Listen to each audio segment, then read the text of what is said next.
começar por agradecer a todos estarem aqui presentes. Um agradecimento, antes de mais, muito especial aos nossos oradores por terem aceitado vir aqui falar-nos um bocadinho, enquanto especialistas, sobre as eleições americanas, que é um tema que tem sido, de facto, muito debatido em Portugal e que toda a gente quer saber mais. Esta é a terceira conferência internacional do International Affairs Network e tem o apoio da Fundação Konrad Adenauer e, como sempre, nós agradecemos também muito à Fundação por este apoio que nos tem dado no primeiro ano do nosso funcionamento. Esta associação fez na quinta-feira da semana passada, um ano, portanto isto pode-se dizer que é a conferência de aniversário, por isso muito agradeço a vossa presença aqui. Agradeço também a todos os que vieram assistir a esta conferência. Acho que vão achar que é uma conferência interessante e eu agradeço o interesse que têm na nossa atividade e nesta conferência em particular. Esta tarde convidámos a doutora Frances Burwell, que é Distinguished Fellow do Atlantic Institute em Washington, o embaixador de Portugal em Washington, o Dr. Domingos Fezas Vital, e o professor Jaime Nogueira Pinto, para nos falarem sobre a campanha, as eleições americanas e, sobretudo, o pós-eleições. O que é que podemos esperar da relação entre a Europa e os Estados Unidos no futuro? Nesta sessão vamos fazer um pequeno debate entre os três oradores, depois abrimos o debate aos participantes e, como temos um número recorde de participantes, o que é ótimo, para conseguir gerir isto da melhor maneira, eu vou pedir a quem quiser pôr perguntas que o faça no chat do Zoom e eu tentarei colocar a maioria das perguntas, se não for possível pôr todas as questões aos oradores. Como eu já disse, mas para aqueles que acabaram de chegar, a conferência tem tradução simultânea em português e em inglês. Existe um ícone, que é uma esfera armilar no vosso ecrã, no Zoom, e se preferirem ouvir em português, escolhem o botão que tem a bandeirinha portuguesa e diz português. Se preferirem ouvir tudo em inglês, então selecionem a bandeira inglesa que diz English. Se não escolherem nenhuma, então vão ouvir o que cada pessoa diz na sua língua. E agora vou passar a palavra ao Dr. Willem Hofmeister, da Fundação Konrad Adenauer, que são os parceiros do International Affairs Network. Willem? Oi, boa tarde. Muito obrigado, Inês. Good morning in Washington to Dr. Frances Burwell, nos Estados Unidos. Todos estamos muito interessados a ver como vão resultar. Parece que o resultado vai ser muito apertado. Então, mesmo assim, as consequências para a Europa vão ser profundas. Nós, europeus, estamos muito interessados em saber como a próxima administração nos Estados Unidos vai lidar com as relações atlânticas, as relações com a União Europeia, e esperamos que no futuro as relações possam ser mais profundas ainda. Com isso, já vou passar a palavra para não perder mais tempo, a palavra aos oradores. Gostaria muito de agradecer a todos os oradores e todos os participantes nesse evento. Espero poder continuar com essa série de debates internacionais com o International Affairs Network. Muito obrigado. Perhaps we could, Frances, start with some notes that you had, and in particular, President Trump's infection has actually had an impact on the campaign as well. And given the devastating economic effects of the pandemic on the economy, which are all factors that none of us imagined just a year ago, how do you think those will affect each candidate's victory chances? And, como é que acha que isto vai afetar as oportunidades dos candidatos? E como é que acha que quem está em melhor lugar neste momento com as eleições? Se pode mostrar.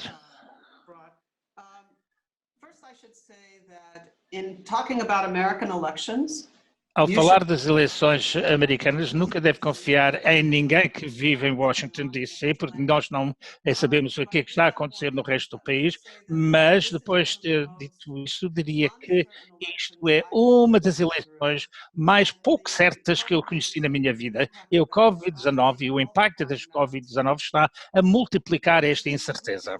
As pessoas que pensam que a pandemia é uma questão das eleições, vão votar para o Biden. os inquéritos mostram que aqueles que vão votar no presidente Trump não acham. Portanto, nós temos aqui uma divisão como em muitas questões nos Estados Unidos agora, as pessoas que votam para Trump e as pessoas que votam para Biden veem o mundo de uma forma completamente diferente. Mas agora vamos recapitular a situação atual. Isto é tudo dados que vêm da página web 538.com. Para aqueles que querem saber tudo sobre a política, é aqui que deve ir para ver exatamente quais são os estudos mais recentes. E mostra que a nível nacional o Biden está a ganhar por 9 pontos percentuais. E, como todos devem saber, nós não elegemos o nosso presidente com base numa votação popular. Aliás, a Hillary Clinton ganhou estes votos por 3 milhões e algumas previsões que mostram que o Biden podia ganhar o voto popular até 9 milhões e mesmo assim podia perder o voto do colégio eleitoral. Os estados votam, elegem eleitares, vão para um colégio para votar e assim nós determinamos quem é que ganha a presidência. Os estados são importantes. Isto são, o que é que eu pus aqui, são aqueles estados que estão no balanço, são estados que esperávamos que estariam em mãos republicanas e o vice-presidente Biden, com exceção de Texas, está a ganhar em todos estes estados, segundo os últimos estudos. Então, Texas é interessante porque 1,3%, a diferença aqui, é dentro da margem de erro. E nós não sabemos, e aliás é muito pouco não, é muito pouco comum o Texas estar aqui tão perto. E se forem mesmo estes números, isto é um grande se, e nós vamos ver qualquer coisa como o que está aqui na próxima slide, que é uma maneira muito fácil de compreender quem é que está a ganhar. O encarnado mais fundo é aquele que era antigamente para o que é para o Trump e o azul mais escuro é para o Biden. É preciso 270 votos eleitorais para ganhar e este gráfico mostra mais estados que eu poria na coluna de azul claro e os cinzentos não se pode contar com eles porque não são muito bem certos. Então podemos ver que muitas pessoas prevêem que o vice-presidente Biden esteja muito perto de limiar 270, senão vai para além deste limiar. Isto seria bom em termos das nossas eleições, mas há dois argumentos contra isto. Um é que nós vimos uma coisa semelhante com Hillary Clinton em 2016. E como o próximo slide mostra, se olharmos para a parte de baixo, estas são as sondagens das médias nas eleições de 2016 e podemos ver como é muito diferente de parte de cima, que a parte de cima é a situação atual com Trump e Biden. Havia muito mais eleitores pouco decisos em 2016 do que nestas eleições. É por isso que nós devemos confiar nos dados de sondagens, mas aqui uma razão para não confiar nisso que as sondagens mostram quem é para quem é que as pessoas querem votar.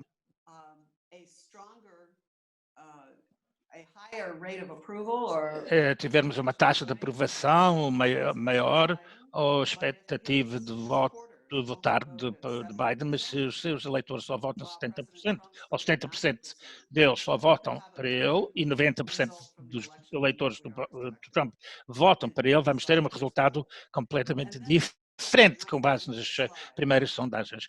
Bom, isto acabou os slides, mas eu diria que nós temos uma verdadeira mudança este ano, porque nós estamos a ver muito mais pessoas que não vão votar. E nós também estamos a ver as pessoas que estão a estar de uma forma muito cedo. E estas pessoas tratam destas questões de uma forma diferente. Então, deve ser vários dias antes de Pensilvânia, por exemplo, que é um estado importante, quem ganhou. E podemos ver uma mudança durante a contagem dos votos, e a mudança pode ser para Biden nestes estados. Este ano pode ser bastante significativo. Então, o último ponto que eu gostava de falar, em termos das eleições, é que não tem a ver com a presidência apenas. Nós esperamos que a Câmara vai ter mais 2 lugares democráticos, vai continuar democrático, mas no Senado, neste momento, os republicanos que são a maioria, mas pode haver uma mudança para os democratas, mas isso depende de quem é que vota, o número de votantes. O vice-presidente Biden consegue chamar as pessoas a votar. E isto nós não sabemos ainda, isso vai ter um grande impacto para qualquer nova administração em termos de nomeações e legislação. Portanto, acaba aqui. Muito obrigado. Como estava a falar, lembrei-me de uma pergunta que é uma coisa que algumas pessoas, já me vimos as pessoas a falar, que é o facto que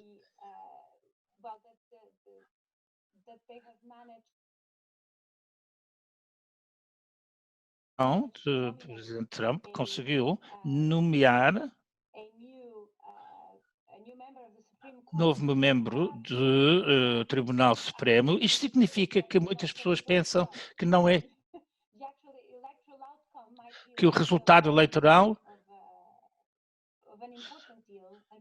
seja menos importante e as pessoas não terão, os republicanos não terão a tendência a ir a votar dada a situação pandémica também, por exemplo. Existe uma teoria que agora, que como o Tribunal Supremo tem uma maioria conservadora e aqueles evangélicos que são contra o aborto, não acham que já é necessário apoiar o presidente Trump, porque já tem aquilo que querem.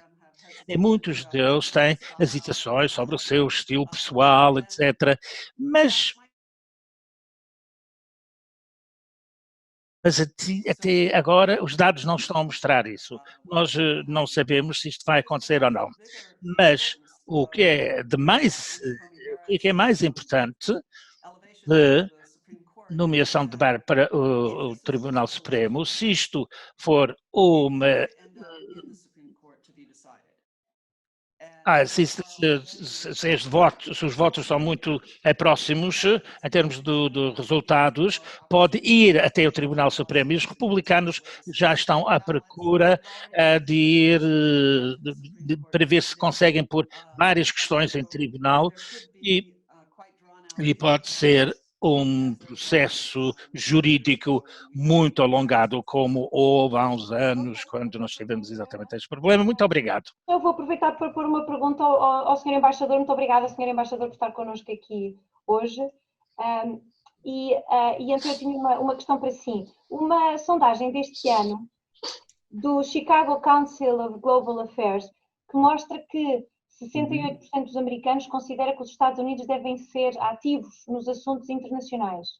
Na minha perspectiva, é um bocadinho surpreendente, não esperava que fosse tanto, também pode ser a natureza da sondagem, que às vezes, enfim, pode dar estes resultados.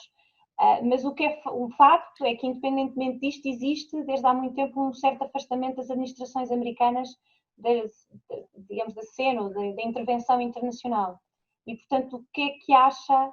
Se acha que esta situação se pode eventualmente inverter com uma nova administração ou se é uma tendência que está para manter, e como é que será a relação entre os Estados Unidos e a Europa, em particular no que diz respeito à relação com a China? Muito bem. Olha, eu antes de mais nada queria aproveitar para agradecer o convite para aqui estar e para felicitar o International Affairs Network pela escolha dos outros 2 membros deste painel. o professor Jaime Nogueira Pinto dispensa apresentações.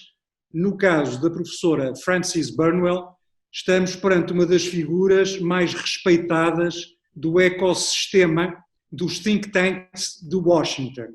E uma das coisas mais gratificantes de ser embaixador neste país é poder ser testemunha da vivacidade, do vigor desta sociedade civil, que está muito presente na quantidade de think tanks. Isto só para ter uma ideia, em todos os Estados Unidos estão registados mais de 1.800 think tanks. E só na cidade de Washington há mais de 400 registados. Portanto, só em Washington há mais think tanks do que em toda a Alemanha, por exemplo, para terem uma ideia. E a professora Frances Burnwell, que me dá o grande prazer e honra de ser amiga, é uma das vozes mais ouvidas em Washington e mais respeitadas. Aliás, há um grande problema em todos os painéis em que ela participa, e nós também, é que depois de a ouvir há muito pouco mais para dizer, não é? Mas eu gostaria, antes de ir diretamente a estas perguntas que me fez, talvez pegar um pouco nas que fez à professora Frances Burnwell. E, portanto, o tema da pandemia e a forma como ele afeta as eleições. Eu, antes de mais, gostava de chamar a atenção, porque às vezes no nosso país, apesar da excelente cobertura que tem sido feita das eleições, isto não é muito presente. No dia 3 vão ter lugar nos Estados Unidos mais de 10.000 eleições. Portanto, que vão cobrir tudo. São eleições e são referendos. Só para ter uma ideia, na Califórnia, para lá da eleição, vai haver 15 perguntas que serão feitas em formato de referendo aos eleitores. São eleições que vão inclusivamente até ao nível das tribos indígenas, a escolha dos líderes das tribos indígenas nos Estados Unidos. Portanto, o que está em causa é todo um reajustamento do equilíbrio de poder nos Estados Unidos. E isto é extremamente importante. Nós falamos muito da eleição, portanto, temos os 3 ramos, não é? A eleição cobre o executivo, cobre o legislativo, porque falamos obviamente, do Senado e da Câmara dos Representantes, e parece que o único ramo é o legislativo que ficaria de fora. Ora, nem esse fica de alguma maneira, porque, indiretamente, se os democratas tiverem a maioria no Senado, poderão também alterar o equilíbrio de poder dentro do sistema judicial e, portanto, por exemplo, no próprio Supremo Tribunal. Portanto, eu diria, nós temos o sistema presidencial, o executivo, temos o legislativo, mas também temos indiretamente o judicial, na medida em que uma vitória no Senado permitirá aos democratas alterar o equilíbrio que lá está e que neste momento é a favor das tendências conservadoras. E isto tem a ver com a pergunta que fez à professora Frances Burnwell sobre a desmobilização eventual de um certo fasquia do eleitorado por causa da nomeação da juíza Barrett. E eu acho que não vai suceder. E não vai suceder porque na campanha eleitoral até agora, uma das questões que está em cima da mesa é exatamente o que é que os democratas poderão fazer se tiverem a maioria no Senado relativamente a esse desequilíbrio, entre aspas, no Supremo. E, portanto, a perspectiva de que uma maioria democrata possa levar a uma alteração desse equilíbrio no Supremo é um fator muito mobilizador para continuar a levar, eu julgo, os evangélicos e o eleitorado mais conservador a votar, a não deixar de votar, com medo de que isso possa suceder. Portanto, essa é a minha impressão pessoal, não é? Quanto à forma como a pandemia afeta a eleição, eu acho que afeta como assunto, porque, e aí eu julgo que há uma ligação com um aspecto que é fundamental para os americanos, que é a proteção social. E, portanto, eu diria que a pandemia veio trazer para a agenda, de uma forma ainda mais relevante, a questão da proteção social.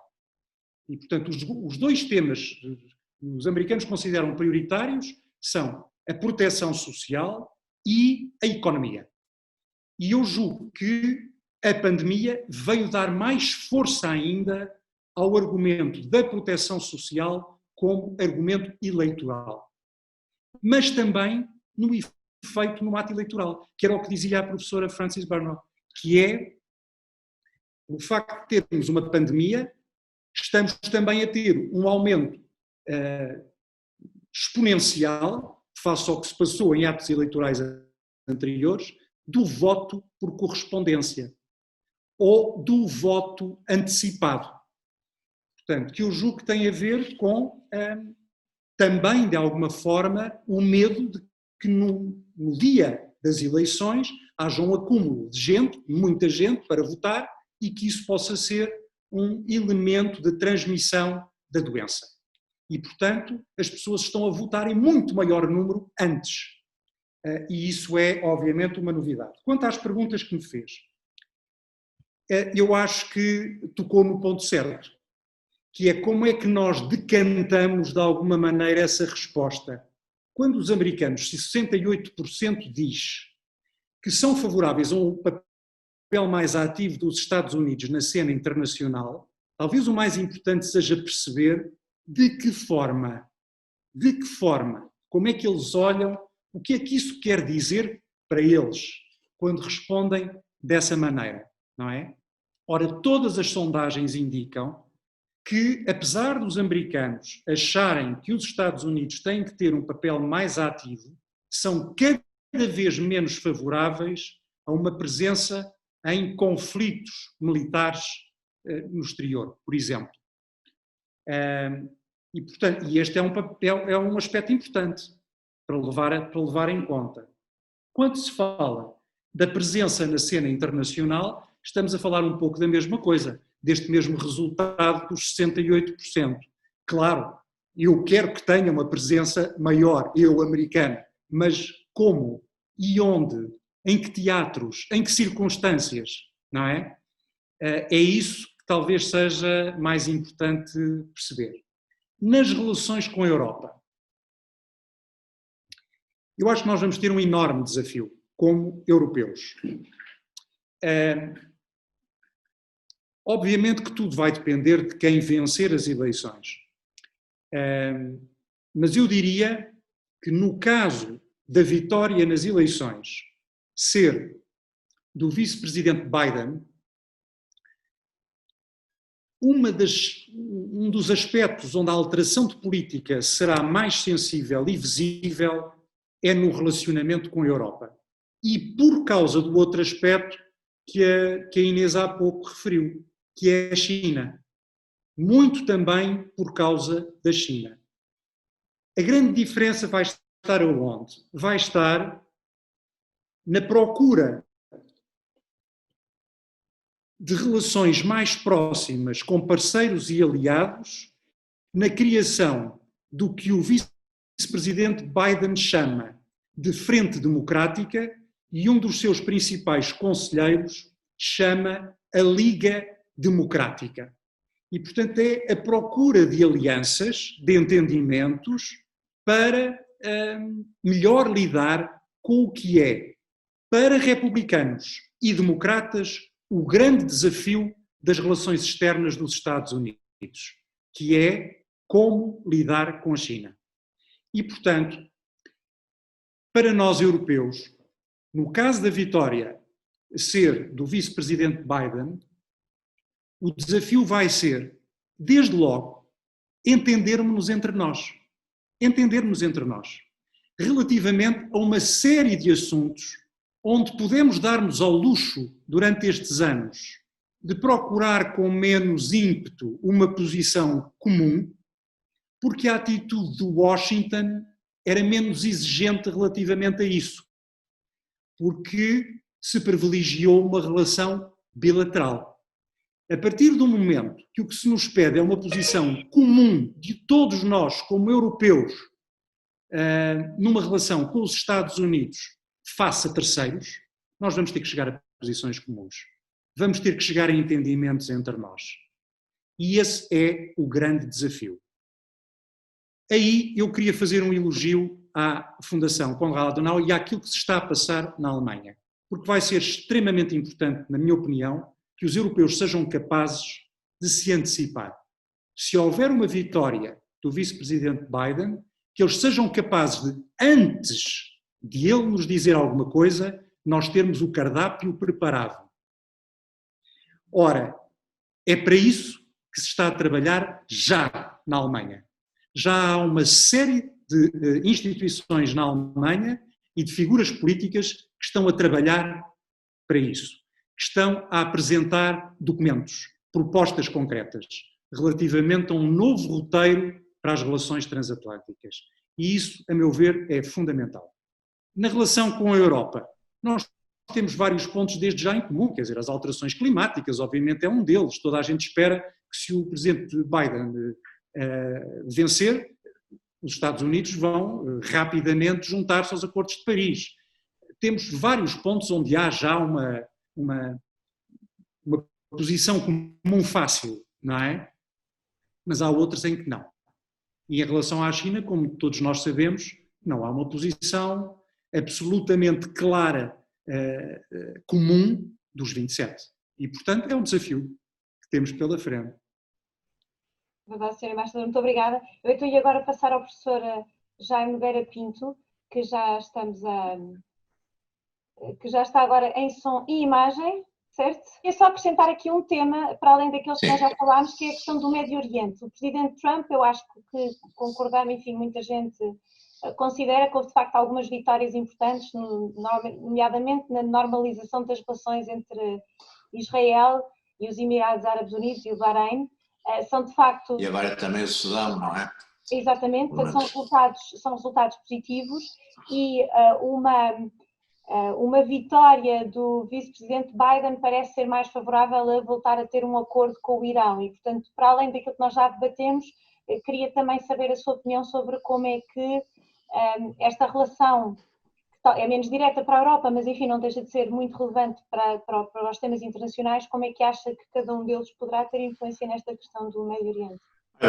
Ora bom, quanto a essa questão do Médio Oriente, eu acho que exatamente durante a presidência de Trump também, aliás, era um caminho que já vinha a ser seguido por administrações anteriores, os Estados Unidos, de certo modo, foram-se libertando da dependência energética do Médio Oriente.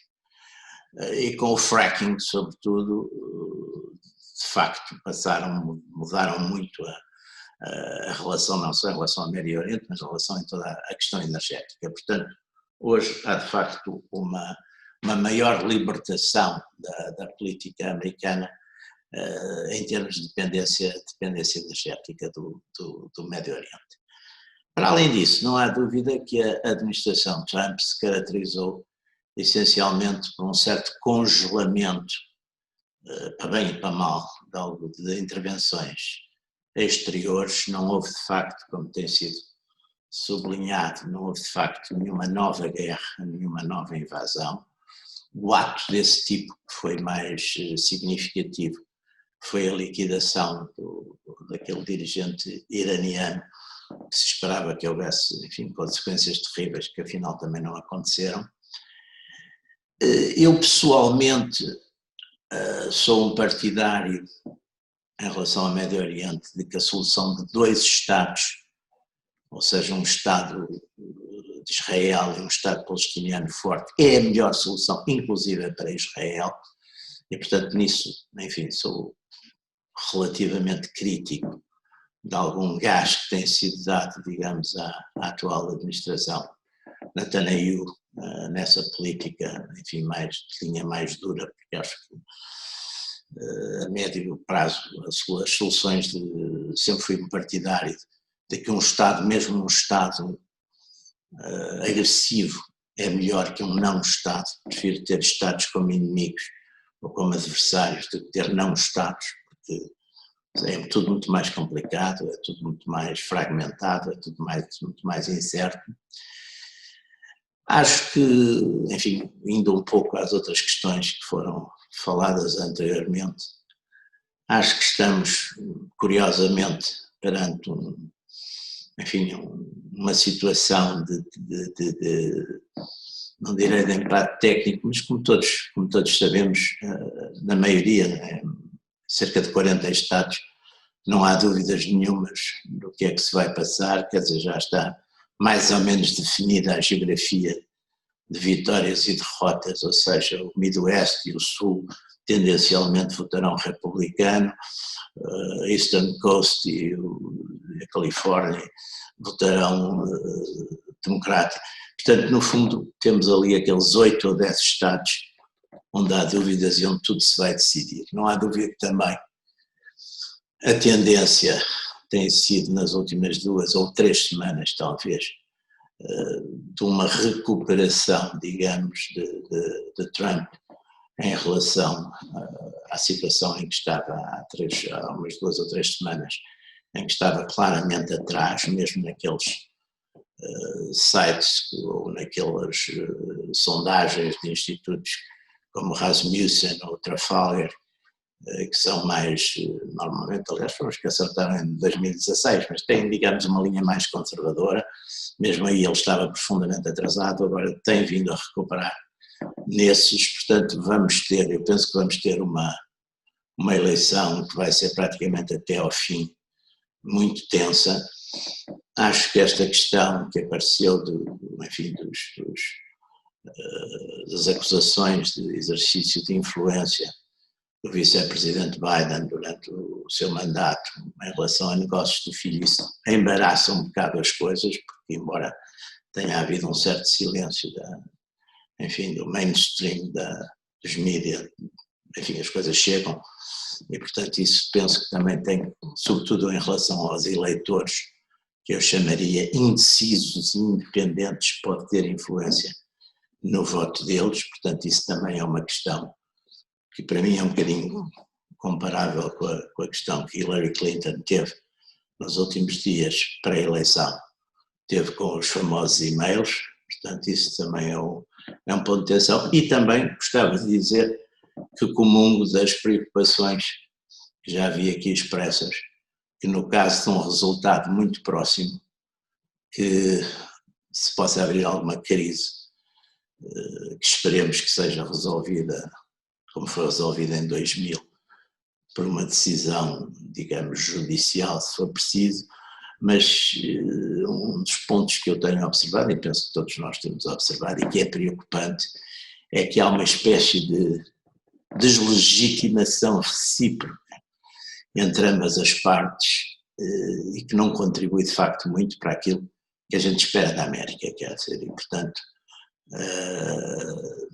esperemos que não, mas é um dos pontos que eu gostava de deixar aqui como uma preocupação maior, quer dizer, no caso de haver uma vitória que seja muito pouco nítida ou que seja muito marginal, que se abra de facto uma crise muito complicada em termos de legitimidade, até porque entramos numa fase, e eu aí não creio que haja culpas unilaterais, acho que as culpas, se há culpas, são de facto ambos os lados, há uma espécie de deslegitimação recíproca em muitas das áreas, embora curiosamente, e para acabar, o único ponto onde eu vejo de facto uma profunda convergência entre ambos os lados é na consideração da China como uma ameaça. É evidente que em termos de justificações ideológicas, eu diria que do lado dos democratas, e aliás lembro que o próprio senador Sanders foi muito explícito sobre isso quando disse, ainda quando estava em campanha, que no caso de haver um conflito com Taiwan, que os Estados Unidos deviam intervir militarmente para proteger Taiwan. Portanto, embora no lado democrático seja mais uma questão de proteção, enfim, e a questão dos abusos de direitos humanos do regime chinês, e no lado republicano seja mais uma questão de competição de poderes, mas não há dúvida que é uma área em que eu vejo uma fortíssima convergência, ou única talvez mesmo convergência, enfim, dos dois lados. E um pouco indo ao encontro do que o embaixador César Vital estava a acentuar, eu espero que de facto na Europa também, por um lado, haja um abrir dos olhos para esse problema, não é? Que tem estado, enfim, sufocado por questões de interesses puramente económicos. Penso que ultimamente houve alguma revisão disso, e isso viu-se, aliás, naquelas conversações que houve em meados de setembro entre a Comissão e os representantes do governo chinês, mas penso que de facto é importante equacionar isso, até porque esse vai ser um dos pontos-chave da política americana, das poucas coisas em que não temos grandes dúvidas que seja quem for o vencedor, essa política, digamos, pelo menos eu diria de atenção, reserva e cuidado em relação à subida da hegemonia chinesa em termos mundiais, em termos políticos, em termos económicos e nas consequências políticas de uma certa afirmação ao domínio económico. Acho que isso vai ser um ponto de convergência de qualquer que seja a solução, até porque ainda esta semana tivemos essa confirmação com alguns votos bipartidários no Congresso, no sentido, por exemplo, da venda de armas a Taiwan. Portanto, acho que, enfim, é um dos poucos pontos em que vejo convergência, digamos, dos dois partidos e dos dois contendores. Muito obrigada. Eu vou então, I'll switch to English to ask a question to Francis Burwell. Vou falar para inglês para fazer a pergunta a Francis Burwell. Continuarmos a falar das relações internacionais e as relações transatlânticas, especificamente, podemos dizer que o primeiro-ministro Boris Johnson já apostou muito numa relação especial com o presidente Trump, e depois a posição do governo britânico foi criticado em termos de Brexit, especialmente o problema dos movimentos das fronteiras com a Irlanda. Acho que o presidente americano está mais em linha com a Europa continental e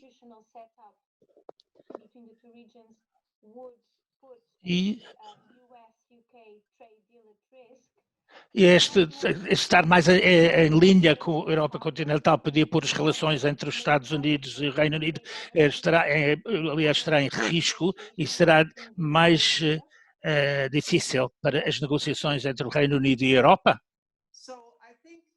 Bom, penso que nós não vamos ver uma ruptura tão grande como esperávamos no caso de vice-presidente Biden ganhar.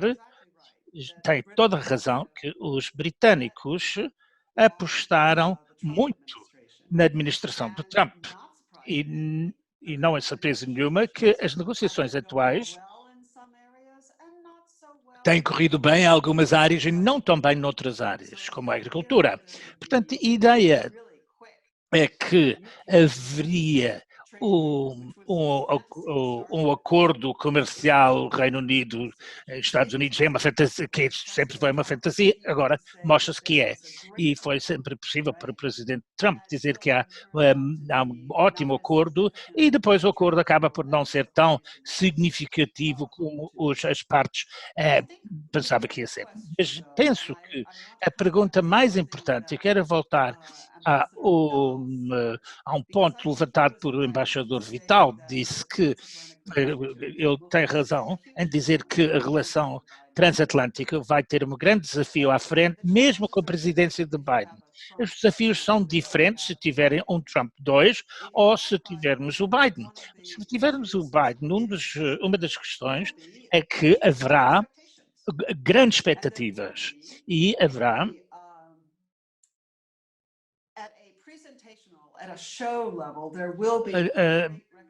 a nível superficial haverá uma grande reconciliação.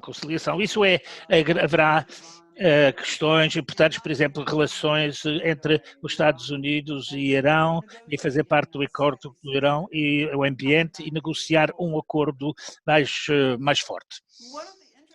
Mas um dos pontos mais interessados nas campanhas do Biden e na sua política externa é que está a falar menos de NATO, mas continua a falar bastante, e mais agora na União Europeia, mas não tem muitas pessoas que trabalharam muito em questões da União Europeia, e vai ser a responsabilidade da Europa mostrar que pode responder de uma maneira que vai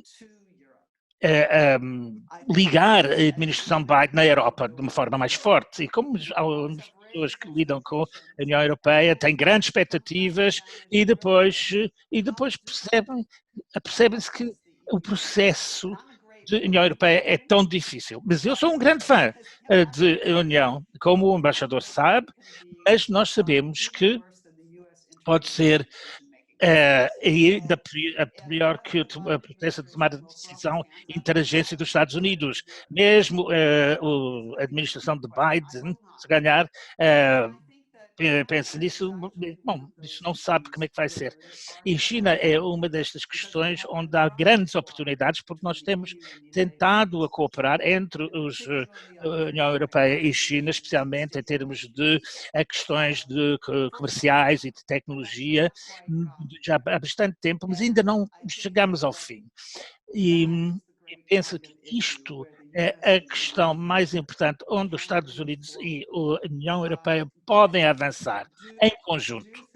E penso que, para voltar à questão do Brexit, que este ênfase na União Europeia faz com que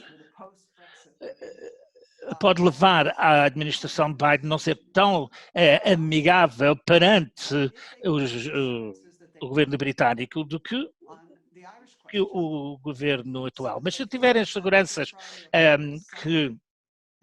sobre a questão irlandesa e, por exemplo, para ter a certeza, para pensar que o acordo de Good Friday vai avançar. Mas eu acho que eles vão pensar nisso de uma forma limitada, e mesmo antes de começarem a falar sobre o comércio com a União Europeia, que é um ponto muito mais, é uma questão muito mais abrangente. E nós temos de ver como é que vamos dividir isto em pontos pequenos, implementáveis. Bom, muito obrigado. Eu ia falar exatamente sobre este acordo comercial eventual entre a União Europeia e os Estados Unidos. O Sr. Embaixador ganhou um prémio de melhor diplomata económico, melhor embaixador económico no ano passado, por causa do seu trabalho nas relações comerciais entre Portugal e os Estados Unidos, e portanto acho que é muito apropriado pôr-lhe esta questão. Se, na sua opinião, os próximos 4 anos podem de facto trazer um boost para as relações comerciais entre os Estados Unidos e a Europa, e se nós podemos voltar a falar, ou pelo menos imaginar que seja possível um trade and investment deal do qual já se falava antes das eleições anteriores. Sr. Embaixador, não sei qual é a sua posição ou opinião. Inês, se não se importa, eu ia voltar aí a 1 ou 2 temas atrás e depois íamos a esse. Voltando aqui às eleições e às sondagens, e ao que se vai passando nos últimos dias e horas, que pode influenciar o rumo dos acontecimentos, eu gostava de chamar a atenção aqui para 2 coisas em particular. A primeira é as sondagens que nos dizem onde está Biden neste momento face a onde estava Clinton neste momento, que eu acho que é um dado importante. E na média das sondagens, o vice-presidente Biden tem um avanço face ao presidente Trump de 7,5%, de acordo com a Real Clear. Portanto, é o outro organismo de que a professora Frances Burnell falava há pouco. Tem 7,5%. Ora, nesta fase da campanha, em 2016, a Clinton tinha um avanço de 2%. apenas. Portanto, bastante menos. E nos battleground states, o avanço de Biden neste momento é de 3,4%, quando o de Clinton era de 1,6%. Portanto, ele está bastante melhor. Mas há aqui uma constante face ao que se passou com a Clinton a favor de Trump, e que é o facto de os institutos de opinião que acertaram na vitória dele, que foram pouquíssimos, continuam a dizer que ele vai ganhar de novo, apesar de tudo. Portanto, há isto. E houve um desenvolvimento hoje que não tivesse votado já tanta gente, poderia ter algum impacto relativamente aos ainda poucos indecisos, e que são os números da economia. Ora bem, hoje foi sabido que os Estados Unidos cresceram numa base anual, portanto, relativamente ao ano passado, não é? No mesmo período, um número estratosférico de 33,1%. E no trimestre o crescimento foi de 7,4%. Por que é que isto é importante? É importante porque vem confirmar a ideia de que, muito querida à campanha republicana, de que o que está em curso nos Estados Unidos é uma sólida recuperação de uma economia em V. Portanto, que caiu muito, mas que está rapidamente a recuperar. E que era, de alguma forma, visto como um argumento fraco ou condenado a prazo pela campanha democrata, que pelo contrário apontava para alguns sinais preocupantes a campanha democrata, e bastava ler o Financial Times, não é? Apontavam para vários sinais que indicavam, pelo contrário, um congelamento do crescimento económico nos Estados Unidos, um abrandamento do crescimento económico nos Estados Unidos. Portanto, isto para a campanha democrata, para a campanha republicana, são bons sinais, não é? Ao passo que os outros que eu referi antes, da comparação com a campanha Clinton, são muito maus sinais para a campanha republicana. Relativamente às relações com o Reino Unido, a professora Frances Barnwell tocou aqui num ponto fundamental, julgo eu, que é os Good Friday Agreements. Nós, quando falamos aqui com o Congresso, isso vem sempre à tona, sempre à tona. Antes do mais, há aqui um dado que é extremamente importante e que nós vamos querer desenvolver durante a presidência portuguesa aqui, nos Estados Unidos, que é o papel das diásporas europeias na promoção das relações entre os Estados Unidos e a Europa, que é extremamente importante e muitas vezes não é levado tão em conta quanto devia. A força do lobby irlandês nos Estados Unidos é enorme por conta dessa presença. Enorme. E no próprio Congresso. E, portanto, é completamente anátema no Congresso, para republicanos ou democratas, qualquer solução ou qualquer acordo entre os Estados Unidos e o Reino Unido, se não tiver sido resolvida em termos satisfatórios, a relação da União Europeia e o Reino Unido, preservando o Good Friday Agreement. Essa é uma condição que é sine qua non para as duas partes. Sem isso, não há acordo entre os Estados Unidos e o Reino Unido que passe pelo Congresso. Mas eu diria que mesmo na própria administração, seja ela republicana ou democrata, a presença do lobby irlandês é fortíssima, fortíssima, em qualquer lado. Houve uma referência há pouco também em termos de relações externas, não é? E eu gostava aqui de chamar a atenção para uma coisa, é que em relação à administração Trump, uma eventual administração Trump 2, a expectativa da maioria dos analistas é de continuidade de políticas, e a administração teve vários sucessos na frente externa, não foi só aqueles que referimos há pouco. Há vários acordos comerciais que foram celebrados, há obviamente os acordos de Abraão, há vários pontos onde, apesar de tudo, houve qualquer coisa. Mesmo estávamos a falar da China, há que reconhecer que a importância da questão da relação com a China foi colocada por esta administração em termos que levaram a que ela se tivesse transformado num assunto importante para outros também, não é? De uma forma muito diferente. E houve nesta administração também alguns pontos de confluência, de convergência, com linhas que já vinham da administração Obama. Quer dizer, este horror à participação externa em guerras nas Endless Wars já vem de Obama. O Obama era favorável também à retirada de tropas do Afeganistão, do Iraque, etc. Portanto, ao não envolvimento onde não fosse absolutamente necessário. Era a ideia dele. E isto remete-me para um aspecto que me parece que é extremamente importante ter em conta no caso da vitória ser do vice-presidente Biden. É que o vice-presidente Biden é, neste momento, a estaca que sustenta uma grande tenda, onde estão onde se têm cobertura várias famílias políticas dentro do Partido Democrata. E nem todos têm a mesma visão, nem de política interna, nem de política externa, quanto a prioridades ou a forma de as tratar. E, portanto, o primeiro desafio que um eventual presidente Biden teria pela frente seria conseguir o consenso ou uma linha suficientemente aceitável para que todas estas tendências se possam sentir confortáveis, de alguma maneira.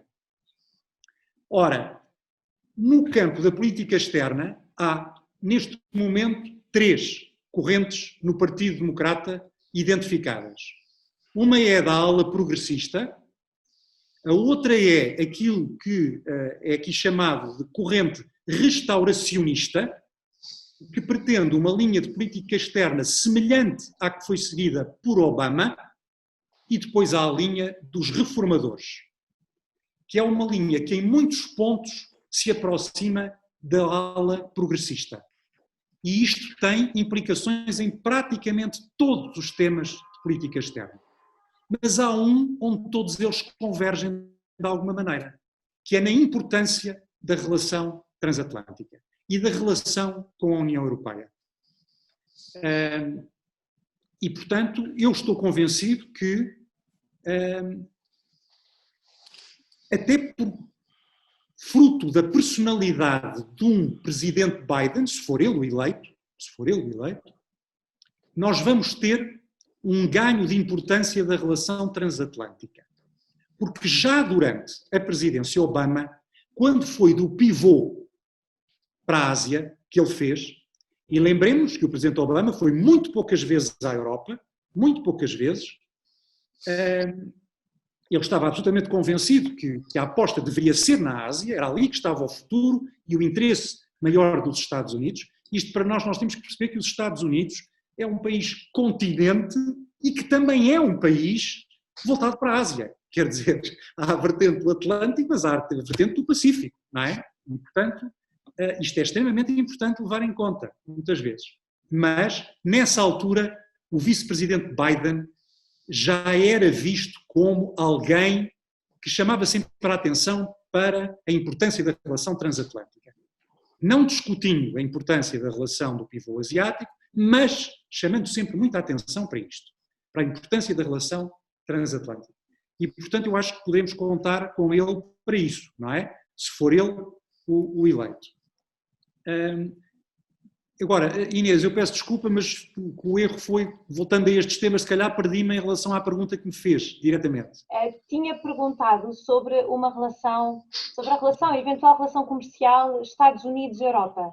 Como é que vê, em particular, atendendo à sua especial capacidade para fazer essas pontes? Eu tive a sorte e o privilégio de, antes de vir para aqui, ter estado como representante permanente em Bruxelas. E, portanto, estive a acompanhar o início do que foi a saga do TTIP, não é? Ora bem, nós estamos perante um caso típico onde poder acusar uma terceira parte nos liberta de alguma forma de alguma responsabilidade. Ora, a verdade é que o TTIP desde o início, que encontrou imensas resistências, e lembremos das inúmeras manifestações que houve, não é? Dentro da Europa, na própria Europa. Nós tivemos milhares e milhares e milhares de pessoas nas ruas das capitais europeias a protestar contra o TTIP. E todos nós sabíamos que nessa altura iria ser muito difícil conseguir a aprovação do TTIP na própria Europa. Já para não falar do acordo com os Estados Unidos, na própria Europa.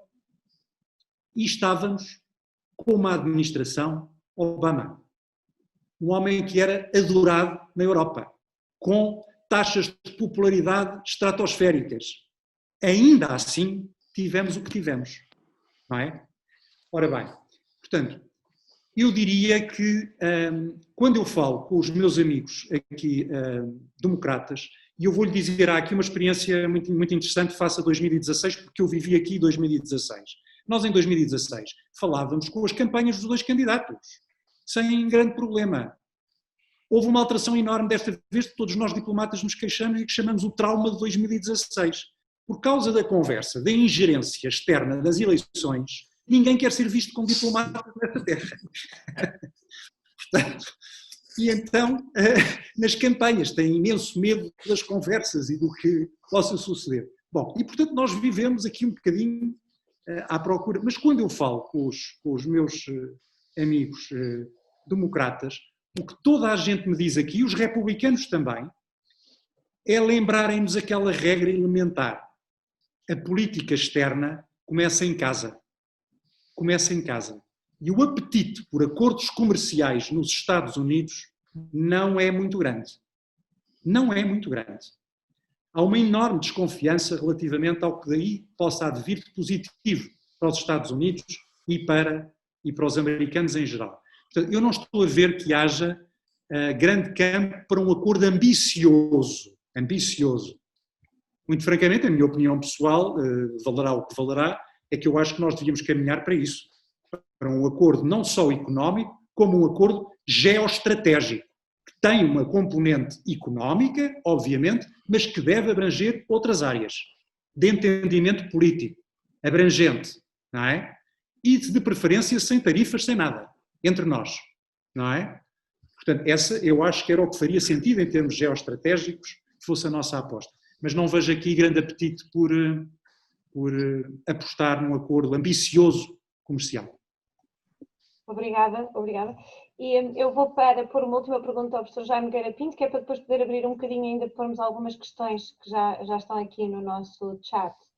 E se calhar uma questão que já é mais americana mesmo, embora tenha algumas consequências aqui também para a Europa e para o mundo. Durante este período da administração de Trump, embora não tenha sido necessariamente só por causa da administração de Trump, aumentou o conflito entre os americanos, e nomeadamente no que diz respeito aos costumes. Esse conflito criou dois grupos distintos, sem dúvida, e que acabam por ser, pronto, enfim, bastante, é um conflito bastante, ou pelo menos parece aqui visto deste lado, bastante profundo. Nos últimos anos também extravasou os próprios Estados Unidos, e por isso é que me parece que também é interessante para o resto do mundo, e em particular para a Europa. E agora eu acho que está bastante, enfim, globalizado. E por isso eu gostava de saber se, perante esta situação de conflito interno até social, que administração é que teria mais capacidade para fazer com que haja uma certa reconciliação, ou pelo menos uma moderação no debate entre estas duas partes. Até porque, como assistimos todos durante a pandemia, talvez não só por causa disto, mas também, enfim, exacerbado um pouco pelas questões da pandemia e pelo medo da recessão económica, isto conduziu mesmo a situações de grande, enfim, de algum confronto físico até, e portanto que são um bocadinho preocupantes. E gostava de terminar este nosso debate assim a quatro, com esta questão, que é para depois abrirmos aos outros participantes, que já começaram a pôr perguntas. É uma questão, Inês, é uma questão bastante importante, porque fazendo um pouco, enfim, uma retrospectiva Eu lembro-me, as pessoas da minha geração, que são com certeza os mais velhos, nós, nos anos 60, mais ou menos até às eleições de Nixon e Kennedy, nos anos 60, praticamente até aos meados dos anos 60, quando na Europa falávamos da política americana e dos partidos americanos, nós dizíamos, não, aquilo é uma espécie quase de clubismo, porque no fundo não há grandes divisões, e eu penso que isso até se dava porque no seio ou no interior de cada partido, o Partido Democrático tinha uma ala, chamemos-lhe assim, mais progressista, mais ligada aos sindicatos, ao Labour, ao Norte, aos imigrantes, mas depois tinha uma ala no Sul, que ainda vinha da velha Confederação e, portanto, ligada, digamos, ao Sul profundo, ligada ainda à tradição da Confederação, etc. Portanto, o Partido Democrático tinha uma ala, digamos, mais conservadora, ou até muito conservadora, e uma ala também, por sua vez, muito liberal. E no Partido Republicano acontecia precisamente a mesma coisa. Quer dizer, tinha uma ala, lembro-me, por exemplo, dos políticos como Nelson Rockefeller, que era uma ala mais liberal, não é, em todos os aspectos, mesmo costumes, etc. E depois uma ala mais conservadora, no Midwest, etc. Isso alterou-se profundamente, quer com as campanhas dos direitos cívicos e sobretudo com a assinatura da Lei dos Direitos Civis pelo presidente Johnson, e depois com a estratégia socialista de Nixon, etc. E os partidos americanos começaram a ser ideologicamente mais marcados. O Partido Republicano passou a albergar, de facto, uma linha mais conservadora e o Partido Democrático uma linha mais progressista. Isso nos últimos anos radicalizou bastante, mas não radicalizou só nos Estados Unidos, radicalizou um pouco por todo o mundo, nomeadamente também na Europa. Ou seja, eu penso que o modelo do pós-guerra e o modelo, sobretudo, do pós-guerra fria, que no fundo era exatamente o modelo da globalização liberal e até de um certo messianismo da exportação, digamos, do modelo da democracia liberal para todo o mundo, para todos os continentes, entrou em crise. Aliás, eu penso que em relação, por exemplo, à China, uma das ilusões que houve em relação à China foi exatamente achar que o progresso económico, a criação de uma classe média, a criação, enfim, de uma economia que tinha alguns aspectos liberais, chamemos-lhe assim, que iria determinar uma liberalização política. Ora, isso não aconteceu. Quer dizer, pelo contrário, nos últimos 8 anos na China viu-se, de facto, um regresso, digamos, a um sistema progressivamente mais autoritário e até talvez mais paratotalitário. Por outro lado, na Europa, o facto, o que eu chamaria as consequências, algumas consequências perversas da globalização, nomeadamente a desindustrialização, que aliás também aconteceu numa área vasta dos Estados Unidos, levou exatamente a uma radicalização, e uma radicalização muito curiosa, porque em certos aspectos lembra aspectos dos anos 20, embora eu acho que não há um fenómeno que apareceu nos anos 20, quer do lado comunista, quer do lado fascista, que era a formulação de modelos alternativos à democracia pluralista como organização do regime político. Isso ainda não apareceu, até pelo contrário, os movimentos populistas, curiosamente, reclamam para si exatamente essa autenticidade democrática. Enquanto assim for, não aparece de facto os tais modelos alternativos. Agora, eu penso que nos Estados Unidos, quer dizer, a radicalização não é uma culpa unilateral do temperamento do presidente Trump. Eu acho que desde o princípio da administração Trump, ainda há dias alguém aqui, enfim, uma editorial do Luciano Amaral sublinhava isso. A radicalização foi também, de certo modo, dupla, no sentido em que, do lado do Partido Democrático, desde a eleição de Trump, houve variadíssimas tentativas de deslegitimação dessa eleição, ou seja, que tinha sido obra da Rússia, que tinha sido depois as tentativas de impeachment, uma série, quer dizer, essa deslegitimação cruzada, e que nesta campanha se tornou, de certo modo, muito mais radical, não é? Tem culpas duplas e, portanto, eu acho que eu nisso sou bastante pessimista quanto a qualquer que seja a solução. Quer dizer, eu acho que isso é um abismo, cavaram-se alguns abismos muito, e que não são só dos Estados Unidos. Quer dizer, hoje em dia, aquilo que se chamava, digamos, o centro governante, o centro dominante, talvez por não ter sido capaz de incorporar determinadas linhas mais radicais, quer para a direita, quer para a esquerda, foi de facto abalado nos seus alicerces. E hoje em dia, devido a uma série de questões às quais se fechou os olhos durante muitos anos, problemas ligados à imigração, problemas ligados à identidade nacional, problemas ligados, isso acabou por, na falta dos partidos tradicionais terem sido capazes de albergar esse tipo de novos problemas e lhes responder, tornou-se de facto, há uma radicalização hoje forte que se vê nos Estados Unidos, e portanto é daquilo que estamos a falar, mas que não é só nos Estados Unidos, quer dizer, é uma radicalização que hoje em dia praticamente cobre toda a Europa. Não é?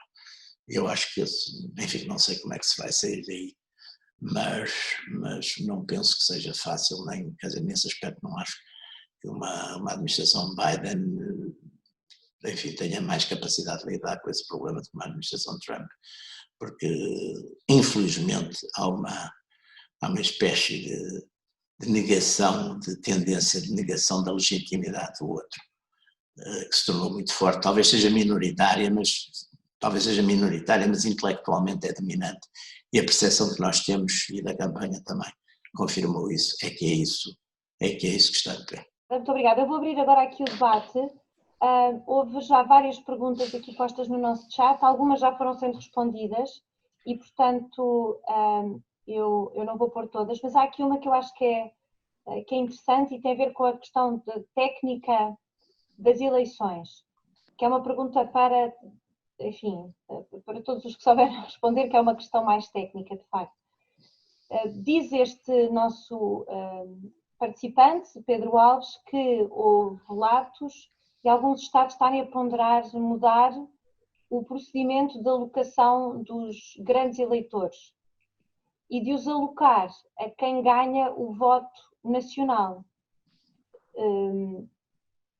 Pronto, isso já, a pergunta que ele põe é se isso já ocorre em algum Estado e se há alguma decisão recente do Supremo Tribunal de Justiça que permita aferir a sensibilidade do Tribunal no futuro sobre esta questão. Talvez a doutora Frances Burwell, you were nodding, so I suppose you... A senhora estava a acenar, portanto, talvez tenha uma resposta para isto. Não sou especialista em eleições, mas para estas eleições, esta pergunta não se pode aplicar. Eu acho que se o vice-presidente Biden fosse ganhar o voto popular e o presidente Trump o voto dos colégios eleitorais, mais uma vez, haveria estados que considerariam isto de uma maneira mais séria e haveria talvez legislação nos estados para fazer precisamente isso. Mas os partidos, se for um estado republicano, não vai considerá-lo. Os republicanos já ganharam 2 vezes pelo colégio eleitoral. Portanto, é muito complicado e a política a nível de Estado e qualquer coisa deste jeito acabaria no Tribunal Supremo. Não sei se há jurisprudência que aceitasse isto. Não sei qual seria o resultado, sinceramente. Portanto, muita incerteza. Uma pergunta do João Jorge, que também está aqui a participar no nosso, que é um participante do nosso debate, que será eventualmente difícil qualquer um dos lados aceitar pacificamente o resultado e, em particular, considerando que o resultado pode demorar algum tempo, não será eventualmente muito fácil chegar ao resultado final. E por isso, será que isso vai complicar muito até a tomada de posse, digamos, do próximo presidente? Ou acham que é uma situação que dentro do regime democrático americano se resolve ainda que demore um bocadinho mais tempo e que a coisa seja, do ponto de vista mediático, até um bocadinho mais debatida do que o habitual? Eu penso que, de facto, infelizmente, como está criado esse clima, aliás, já é um lugar comum dizer que se a gente estiver a ver, por exemplo, estiver a ver estas questões eleitorais no dia-a-dia, na Fox News, ou estiver a ver na CNN, são mundos completamente diferentes. Não estamos, quer dizer, o divórcio do mesmo aquilo que antes se chamava, que era muito pesado nos Estados Unidos, e que era uma certa objetividade jornalística. Eu acho que a paixão política de facto invadiu completamente as coisas e hoje é muito difícil. Até porque as radicalizações, eu usava sempre com os meus alunos a questão do conflito israelo-árabe, que é um conflito onde houve sempre uma lógica de vitória dos extremos, quer dizer, os extremos de cada parte justificam-se também porque o outro extremo é quem está a vencer. E, portanto, é um sistema um bocadinho perverso, em que qualquer tentativa de moderação acaba por ser sempre cair sobre a acusação de serem uns sellouts, serem uns vendidos, serem uns traidores. E, portanto, se entrarmos nesse tipo de dialética vai ser muito difícil. Eu espero que não, quer dizer, eu espero que não, porque apesar de tudo, acho que os Estados Unidos… Agora, por exemplo, todas estas afirmações de alguns dirigentes democráticos pensarem num package para o Supremo Tribunal, tudo isso dá uma ideia. Eu sempre entendi a Constituição americana como sendo, aliás, um antigo embaixador aqui dos Estados Unidos, de quem eu sou muito amigo, fiquei muito amigo, Frank Shakespeare dizia-me sempre que os Estados Unidos era uma república, não era uma democracia, e, portanto havia o cuidado, tinha havido o cuidado exatamente dos Founding Fathers, de como era uma federação ou uma confederação de Estados, de que os Estados mais populosos não dominassem os outros, e por isso é que havia todo esse sistema de checks and balances. Se começarmos a pôr essas coisas em causa, estamos a pôr tudo em causa, quer dizer. E portanto eu espero, que seja qual for o resultado, que se mantenham todas as coisas, mesmo demorando o processo, que se mantenha tudo dentro das regras, quer dizer, que não haja exatamente essa tentação de extravasar para uma confrontação, digamos, mais física ou mais material, aquilo que, enfim, ainda tem soluções pelo ponto de vista constitucional e legal. Eu vou então se calhar dar a última palavra ao Sr. Embaixador para encerrar esta conferência. Muito bem, Inês, muito obrigado e muito obrigado mais uma vez pelo convite. Só aqui uma recomendação, uma sugestão ao professor Jaime Nogueira Pinto. Saiu agora um livro do Robert Zoellick sobre a história da diplomacia americana e ele faz referência exatamente a esse aspecto. Dos Estados Unidos não havia nenhuma referência à democracia na Constituição e sim à República. Yeah. E a importância disso para perceber os Estados Unidos. É muito, muito interessante. O livro, aliás, é muito, muito interessante. Cheio de boas histórias, como você gosta. Obrigado. E depois, só relativamente a estes temas. As regras nos Estados Unidos eleitorais são milhares. E são diferentes a nível federal, a nível estadual, a nível local. É uma coisa… Bom, é um labirinto. Um labirinto. Isto leva a que, quando o clima é de confrontação aberta, a litigância seja enorme. O recurso aos tribunais seja enorme. Nunca foi como desta vez. Ainda não estamos na eleição e já há mais de 350 casos em tribunal para julgamento, para decisões de tribunais.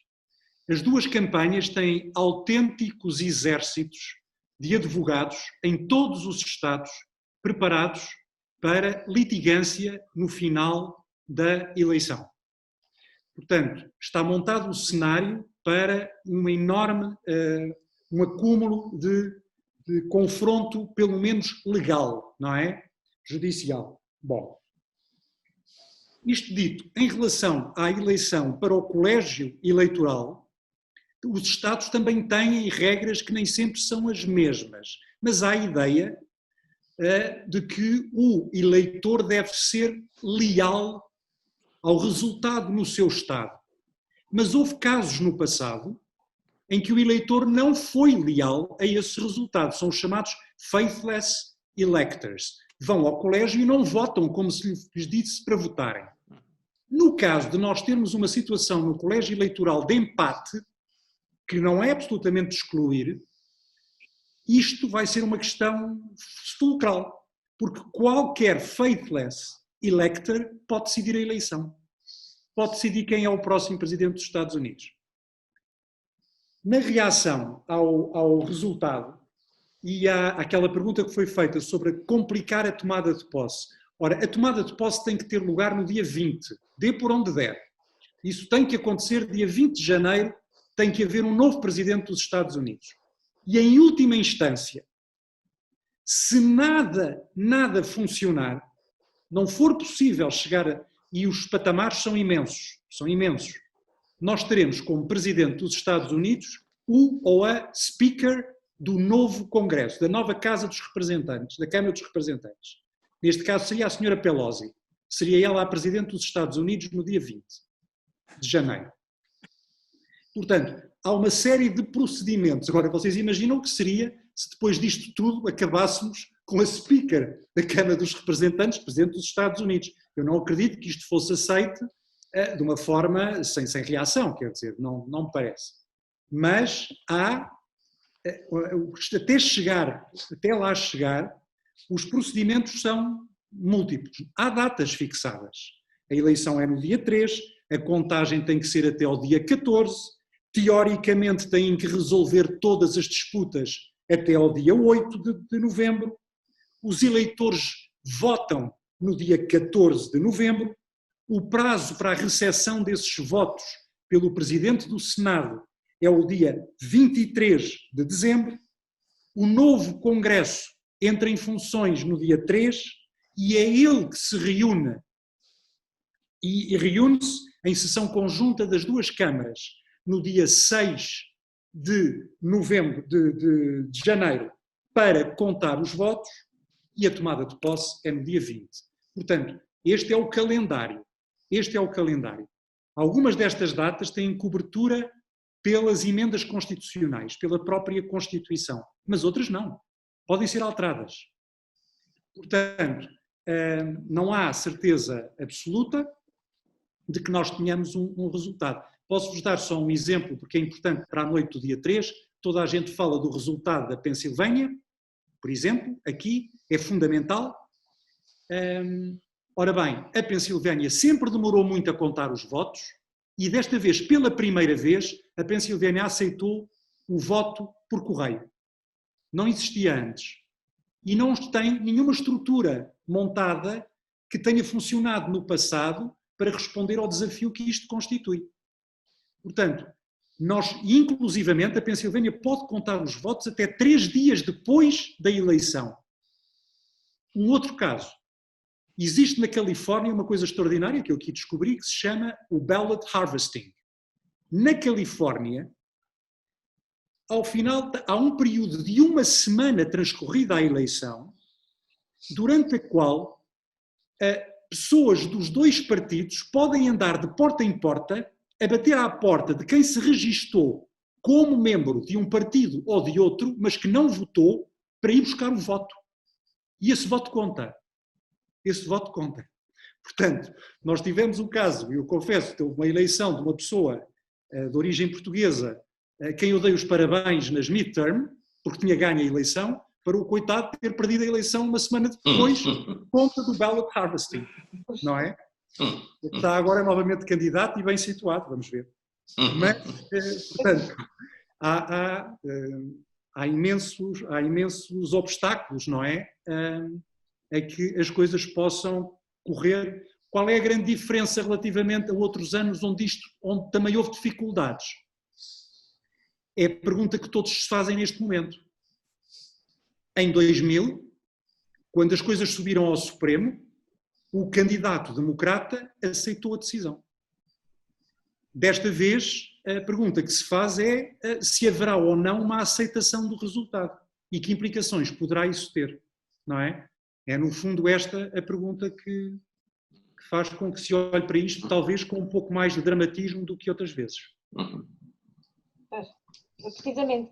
Bom, olha, estamos a poucos dias de descobrir tudo isso e, enfim, de saber se vamos ter um resultado rápido ou não. Eu quero agradecer imenso aos 3 oradores, foi uma conferência interessantíssima, acho que de facto que é visível, há ainda muitas mais perguntas aqui no chat que eu prometi que acabava às 4h30, por isso não vou fazer, mas com muita pena, porque acho que havia aqui ainda muito debate.